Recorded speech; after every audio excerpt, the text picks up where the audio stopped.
Hello students, তোমরা গৌরবঙ্গ ইউনিভার্সিটির আন্ডারে ফোর্থ সেমিস্টারে ছাত্রছাত্রী আছো এবং তোমাদের ভিএসসি অর্থাৎ ভ্যালু এডেড কোর্স সাবজেক্টটা আছে।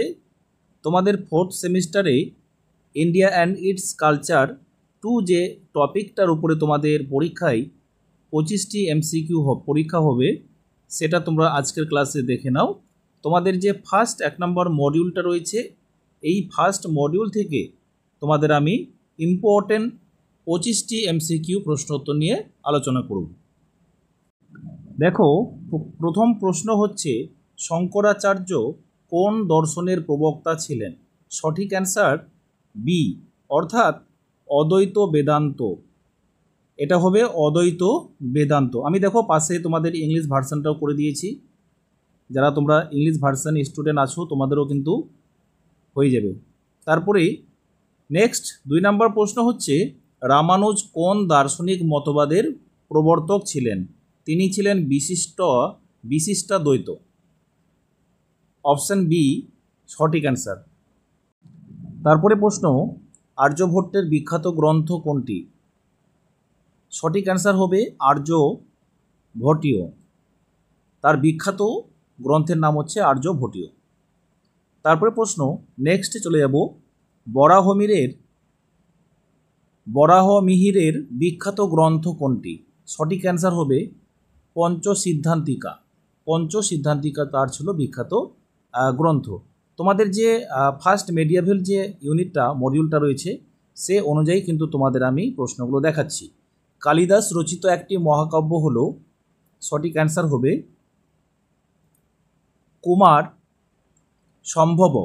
কুমার সম্ভব ছিল। তারপরে প্রশ্ন চলে যাব, কালহানা রচিত গ্রন্থের নাম কি?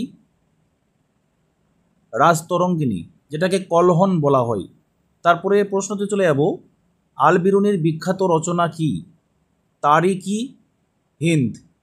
আল-বিরুনির বিখ্যাত রচনা ছিল তারিক-ই হিন্দ। তারপরে প্রশ্নতে চলে যাব, প্রাচীন ভারতের একটি প্রধান বিশ্ববিদ্যালয় ছিল। প্রাচীন ভারতের বিদ্যালয় ছিল বিক্রমশিলা। তোমরা এটা ইতিহাস সাবজেক্টে ছোটোবেলায় পড়েছিলে। তারপরে প্রশ্ন, সোমপুর মহাবিহার বর্তমানে কোথায় অবস্থিত? এটা হচ্ছে বাংলাদেশে অবস্থিত। এগুলো কিন্তু চাকরির পরীক্ষাতেও কিন্তু প্রশ্নগুলো আসে। তারপরে প্রশ্ন, নালন্দা বিশ্ববিদ্যালয়ে কোন রাজবংশের আমলে গঠিত হয়? এটা হবে গুপ্ত বংশ। ঠিক আছে।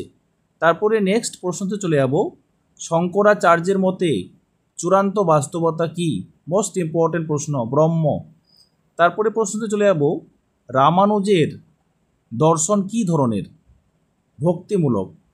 আরেকটা বিষয় সেটা তোমাদের সঙ্গে শেয়ার করব, যেটা তোমরা যারা ভিএসসি অর্থাৎ সেমিস্টার 4 তোমরা স্টাডি মেটেরিয়াল তোমরা নিতে ইচ্ছুক আছো, তাহলে এই নম্বরে যোগাযোগ করে তোমরা সংগ্রহ করতে পারো।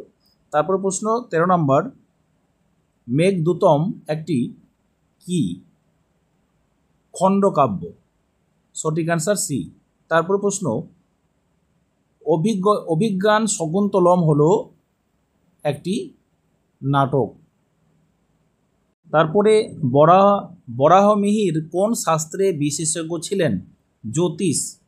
নেক্সট প্রশ্ন, আর্যভট্ট কি ছিলেন? তিনি ছিলেন বিজ্ঞানী ও গণিতবিদ। তোমরা ভালো করে জানো এটা, তিনি ছিলেন বিজ্ঞানী ও গণিতবিদ। তারপরে বিক্রমশিলা বিশ্ববিদ্যালয় স্থাপন করেছিলেন ধর্মপাল। নেক্সট, আল-বিরুনির কোন ধর্মের অনুসারী ছিল? তিনি ছিল কোন ধর্মের? তিনি কিন্তু ইসলাম ধর্মের ছিলেন আল-বিরুনি। ভালো করে মনে রাখবে। তোমরা কেউ কিন্তু অপশান ভুল করবে না। তোমাদের পরীক্ষাতে কিন্তু সেম এরকম 4টে অপশান থাকবে, যেটা সঠিক হবে তোমরা কিন্তু টিক দিবে। তারিক-ই হিন্দ গ্রন্থে কি আলোচনা হয়েছে? ভারতীয় সমাজ ও সংস্কৃতি আলোচনা হয়েছে। তারপরে সোমপুর, এই প্রশ্নটা ইম্পর্টেন্ট, মহাবিহার প্রতিষ্ঠা করেন ধর্মপাল। নেক্সট প্রশ্নে চলে যাব, কালিদাস কোন যুগের কবি ছিলেন? কালিদাস ছিলেন গুপ্ত যুগের কবি। তারপরে কালহান কোন রাজ্যের ইতিহাস লিখেছিলেন? সঠিক অ্যান্সার কাশ্মীর। তারপরে প্রশ্ন চলে যাব, আর্যভট্ট কোন সময়কার ছিলেন? তিনি ছিলেন কোন সময়কার? তিনি ছিলেন 5ম শতাব্দী খ্রিস্টাব্দের। তারপরে পঞ্চসিদ্ধান্তিকা মূলত কিসের উপর লেখা? সঠিক অ্যান্সার হবে জ্যোতিষ ও জ্যোতির্বিজ্ঞান।